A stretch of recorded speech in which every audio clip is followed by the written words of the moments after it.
Mănăstirea Ostrov se află situată la aproximativ 20 de kilometri nord de Râmnicu Vâlcea, în stațiunea balneară Călimănești-Căciulata. Amplasarea sa este una deosebită, lăcașul fiind situat pe o insulă înconjurată de apele râului Olt, aceasta fiind de altfel singura insulă locuită a bătrânului Alutus. Totodată, este și cea mai veche mănăstire de maici ca și atestare documentară din țara românească.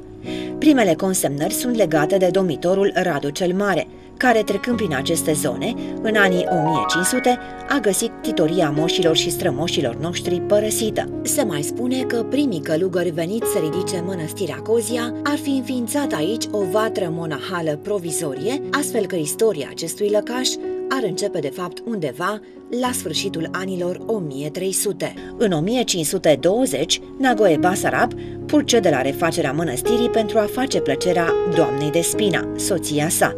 Din păcate, în 1521, pe 15 septembrie, domnitorul moare, astfel că se ridică biserica din piatră de râu cu liant din var și spațiile de locuit, dar nu se realizează și împodobirea cu picturi, ci doar cu icoane din averea familiei Neagoe Basarab, din care amintim pogorârea Mântuitorului de pe cruce.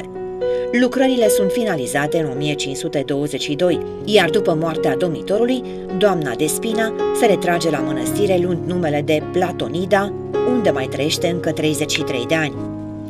Pictura este realizată abia 200 de ani mai târziu, la 1752, de un anume Zugrav Dumitru.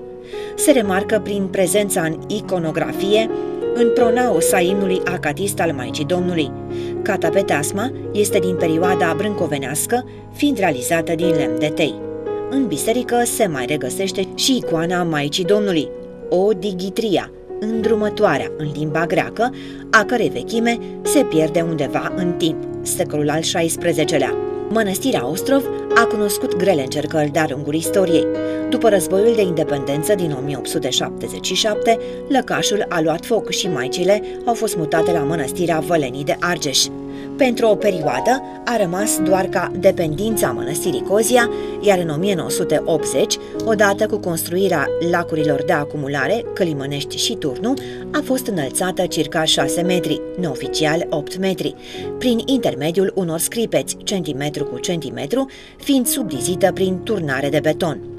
Întreaga insulă a fost de fapt ridicată, numai că suprafața ei este micșorată la jumătate. Tot în această perioadă este restaurată și pictura de către Victor Grimalski și are loc resfințirea mănăstirii.